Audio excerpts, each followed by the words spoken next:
അസ്സലാമു അലൈക്കും. എല്ലാവർക്കും എൻ്റെ നമസ്കാരം. ഇന്ന് ഞാനൊരു LCHF സ്നാക്ക് റെസിപ്പിയുമായിട്ടാണ് വന്നിട്ടുള്ളത്. ഡിന്നറിനോ രാവിലെ ബ്രേക്ക്ഫാസ്റ്റിനോ ഒക്കെ എളുപ്പം തയ്യാറാക്കാൻ പറ്റിയതാണിത്. വേവിച്ച് വെച്ച കോളിഫ്ലവർ ഉണ്ടെങ്കിൽ മിനിറ്റുകൾ കൊണ്ട് നമുക്കിത് റെഡിയാക്കിയെടുക്കാം. ഷുഗർ ഉള്ളവർക്കും ഹൈ ഒബീസ് ആയവർക്കൊക്കെ ധൈര്യമായിട്ട് കഴിക്കാൻ പറ്റിയ ഒരു രീതിയാണ് ഇതിൽ മാവ് തയ്യാറാക്കിയിട്ടുള്ളത്.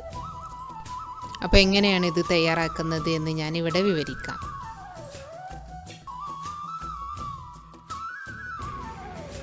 കോളിഫ്ലവർ കഴുകി എടുത്തിട്ടുണ്ട്. ഒരു 4 മിനിറ്റ് പുഴുങ്ങിയെടുക്കാം.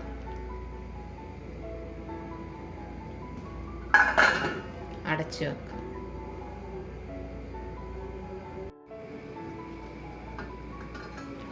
ഇതിപ്പോൾ ഒരു 3 മിനിറ്റോളം ഇവിടെ തിളച്ച് കഴിഞ്ഞു. ഒന്ന് മറിച്ചിട്ട് കൊടുക്കാം.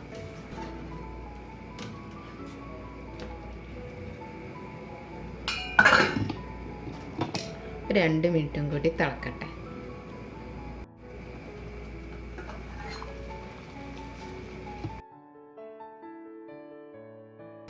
ഇനി തീ ഓഫ് ചെയ്യാം.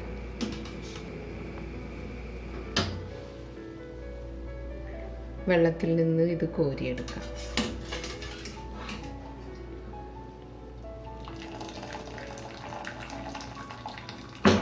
ഇനി ഇതൊരു കട്ടിംഗ് ബോർഡിലേക്ക് മാറ്റാം.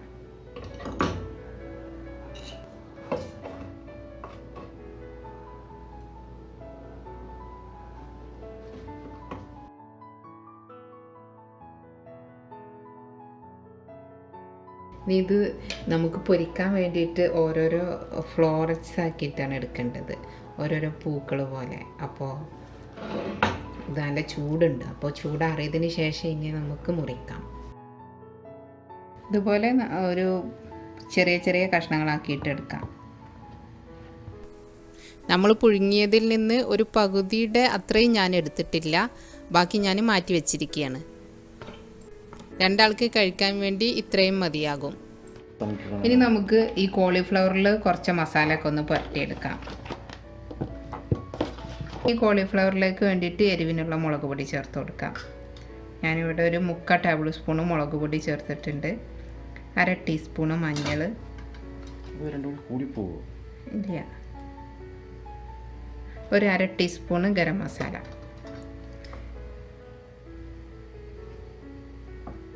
ഇനി കോളിഫ്ലവറിലേക്ക് വേണ്ട ഉപ്പ് ചേർത്ത് കൊടുക്കാം. ഇത് നമ്മൾ സ്പൈസസ് ഒക്കെ ചേർത്ത് വെച്ച കോളിഫ്ലവറാണ്. ഇതൊന്ന് മിക്സ് ചെയ്യാം. കോളിഫ്ലവർ പുഴുങ്ങിയെടുത്തതായതുകൊണ്ട് കുറേ നേരം കൈ കൊണ്ട് മിക്സ് ചെയ്തുകൊണ്ടിരുന്നാൽ ചിലപ്പം പൊടിയും. അല്ലെങ്കിൽ പിന്നെ സൂക്ഷിച്ചിട്ട് ഇങ്ങനെയൊക്കെ മറിച്ച് കൊടുത്താൽ മതി. കോളിഫ്ലവറിൽ സ്പൈസസ് ചേർക്കാതെ ഈ മാവിൽ മുക്കി പൊരിച്ച് കഴിഞ്ഞാൽ കോളിഫ്ലവറിന് ഒരു രുചിയും ഉണ്ടാവില്ല, ഒരു പച്ചവെള്ളം ചേർക്കുന്ന പോലെ ഉണ്ടാവും. കോളിഫ്ലവറിലേക്ക് വേണ്ട ഉപ്പും എരിവൊക്കെ ഈ സമയത്ത് നമ്മൾ ചേർത്ത് മിക്സ് ചെയ്യണം. മാവിലേക്കുള്ളത് ഒറ്റക്കായിട്ട് അങ്ങനെയും ചേർത്ത് കൊടുക്കുക. ഇനി നമുക്ക് ഇതിൻ്റെ ഓരോ പൂവുകളായിട്ട് മാവിൽ മുക്കിയിട്ട് പൊരിച്ചെടുക്കാം. അതിന് വേണ്ടിയിട്ട് ഒരു 3 കോഴിമുട്ട എടുത്തിട്ടുണ്ട്. അത് പൊട്ടിച്ചൊഴിക്കാം. ഒരു 4 ആൾക്കാണെങ്കിൽ ഞാൻ എടുത്ത കോളിഫ്ലവർ മുഴുവൻ തയ്യാറാക്കാം കേട്ടോ. ഇനി ഇവിടെ ഒരു 2 ടേബിൾ സ്പൂൺ സ്പീലിയം ഹസ്ക് എടുത്തിട്ടുണ്ട്. കുറച്ച് മഞ്ഞൾ, ഒരു 1/2 ടീസ്പൂണ് മഞ്ഞൾ ഇട്ട് കൊടുക്കാം. പിന്നെ നമ്മുടെ എരിവിൻ്റെ പാകത്തിനനുസരിച്ചിട്ട് ഒരു 3/4 ടേബിൾ സ്പൂണ് മുളക് പൊടി ഇട്ട് കൊടുത്തു. ഇനി വേണ്ടത് ഗരം മസാലയാണ്. ഒരു ടീസ്പൂണ് ഗരം മസാല ചേർത്ത് കൊടുത്തു. ഇനി നിങ്ങളുടെ കയ്യിൽ കസൂരി മേത്തി ഉണ്ടെങ്കിൽ അത് ചേർക്കാം കേട്ടോ. നമ്മൾ എടുത്ത് വെച്ച സ്പൈസസിലേക്ക് ആവശ്യത്തിനുള്ള ഉപ്പ് ചേർക്കാം. ഇത് നന്നായിട്ടൊന്ന് മിക്സ് ചെയ്യാം. ഇനി മുട്ട നന്നായിട്ടൊന്ന് മിക്സ് ചെയ്യാം. ഒരു ഫോർക്കാണെങ്കിൽ എളുപ്പത്തിലാകും. ഒരു ടേബിൾ സ്പൂണ് വെള്ളം ചേർത്ത് കൊടുക്കാം. നന്നായിട്ടൊന്ന് മിക്സ് ചെയ്യാം. ഇനി സ്പൈസസ് ഇതിലേക്ക് ചേർത്ത് കൊടുക്കാം.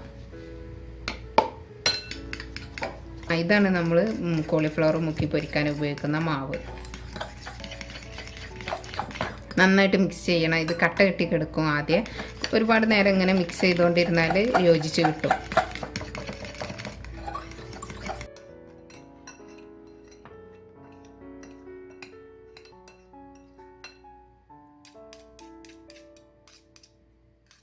കുറുകിയ മാവ് പോലെ ആയി വന്നിട്ടുണ്ട്. ഇതിലിട്ട സ്പിലിയം ഹസ്ക് ആ വെള്ളത്തിൻ്റെ അംശമൊക്കെ ഒന്ന് വലിച്ചെടുത്തിട്ട് ഇത് നല്ലൊരു കട്ടിയിലായിട്ടുണ്ട്.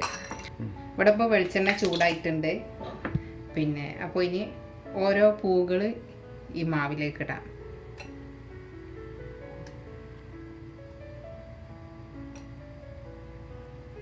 നിങ്ങൾ സ്പൈസസ് ഒക്കെ ചേർത്തിട്ട് ഒന്ന് ടേസ്റ്റ് ചെയ്ത് നോക്കണം കേട്ടോ. എന്നിട്ട് വേണമെങ്കിൽ പിന്നീട് ചേർത്ത് കൊടുത്താൽ മതി. ഇനി ഒരു ഫോർക്ക് ഉപയോഗിച്ചിട്ട് ഇതിങ്ങനെ മാവിൽ മുക്കിയെടുത്തിട്ട് ഓരോന്ന് എടുത്ത് എണ്ണയിലേക്ക് ഇടാം.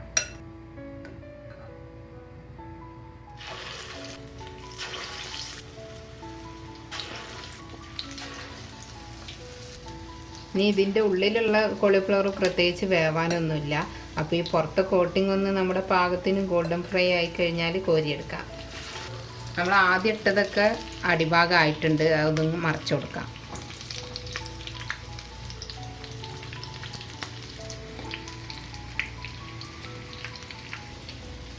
രണ്ട് സൈഡും ആയിക്കഴിഞ്ഞാൽ നമുക്ക് കോരിയെടുക്കാം.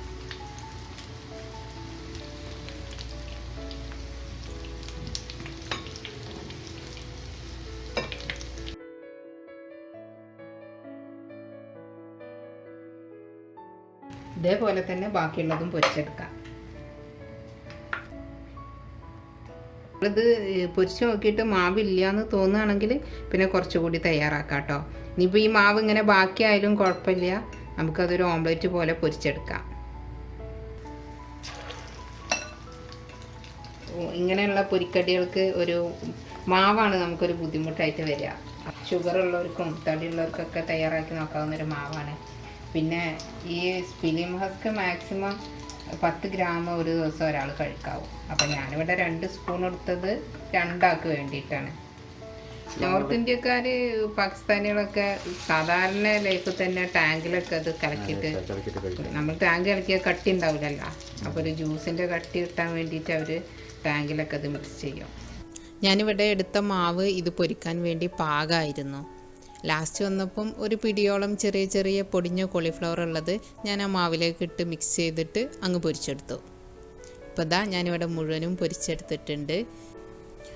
5 മിനിറ്റ് കോളിഫ്ലവർ ഒന്ന് പുഴുങ്ങിയെടുത്താൽ ബാക്കി കാര്യങ്ങളൊക്കെ നമ്മളൊരു ഓംലെറ്റ് തയ്യാറാക്കുന്ന സമയം ആവശ്യമുള്ളൂ. ഇനി വെളിച്ചെണ്ണയിൽ തന്നെ പൊരിച്ചെടുക്കണം. അത് കിട്ടാത്തവർക്ക് ടാലോ ഉപയോഗിക്കാം കേട്ടോ. ടാലോ എങ്ങനെ തയ്യാറാക്കാമെന്ന് ഞാൻ വീഡിയോ ഇട്ടിട്ടുണ്ട്.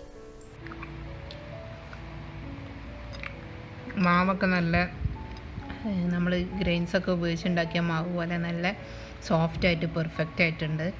ഉള്ളിലൊക്കെ നല്ല ടേസ്റ്റ് ഉണ്ട്. ഉപ്പും എരിവും ആ ഗരം മസാലേൻ്റെ ഒക്കെ ഒരു ടേസ്റ്റ് അടിപൊളിയായിട്ടുണ്ട്. മുന്നേ ഞാൻ തയ്യാറാക്കിയപ്പം കോളിഫ്ലവറിൽ സ്പൈസസ് ഒന്നും ചേർത്തിട്ടില്ല. ആ സമയം ഒരു പച്ചവെച്ച പോലെ ഉണ്ടായിരുന്നു. പക്ഷെ ഇപ്പം അങ്ങനെയല്ല, ഇപ്പം ഇത് നല്ല പെർഫെക്റ്റ് ആയിട്ടുണ്ട്. ചായൻ്റെ കൂടെ ഒറ്റക്കും കഴിക്കാം, ഇങ്ങനെ സോസ് കൂട്ടിയിട്ടും കഴിക്കാം കേട്ടോ. പിന്നെ ഇതിലെന്തെങ്കിലും നമ്മൾ കഴിച്ച് നോക്കുമ്പോൾ ഉപ്പോ എരിവോ കുറവ് തോന്നുകയാണെങ്കിൽ സോസിൽ അഡ്ജസ്റ്റ് ചെയ്ത് കൊടുക്കാം. കോളിഫ്ലവർ നമ്മൾ ഒരുമിച്ച് പുഴുങ്ങിയെടുത്തിട്ട് ആവശ്യത്തിനെടുത്ത ബാക്കി ഫ്രീസറിലോ ഫ്രിഡ്ജിൻ്റെ താഴത്തോ സൂക്ഷിക്കാം. ഫ്രീസറിലാണെങ്കിൽ എത്ര കാലവും കേടുകൂടാതിരിക്കും. താഴെയാണെങ്കിൽ 5 ദിവസം വരെ കേടുകൂടാതിരിക്കും. പിന്നീട് നമുക്ക് ആവശ്യമുള്ളപ്പോൾ എടുത്ത് ഗ്രേറ്റ് ചെയ്താൽ കോളിഫ്ലവർ റൈസ് ആക്കാം. ഇതുപോലെ പൊരിക്കാനായിട്ട് എടുക്കാം. അത് നമ്മുടെ ആവശ്യം എന്താണോ അതിനനുസരിച്ച് ചെയ്യാം. അപ്പോൾ എല്ലാവരും ഇത് ട്രൈ ചെയ്ത് നോക്കണം. എന്നിട്ട് നിങ്ങളുടെ വിലയേറിയ അഭിപ്രായങ്ങളും നിർദ്ദേശങ്ങളും ഒക്കെ അറിയിക്കണം കേട്ടോ. ഇതുവരെ എന്നെ സപ്പോർട്ട് ചെയ്ത എല്ലാ സുഹൃത്തുക്കൾക്കും ഒരുപാട് നന്ദി. അടുത്ത വീഡിയോയിൽ നമുക്ക് വീണ്ടും കാണാം. അതുവരെ ബൈ.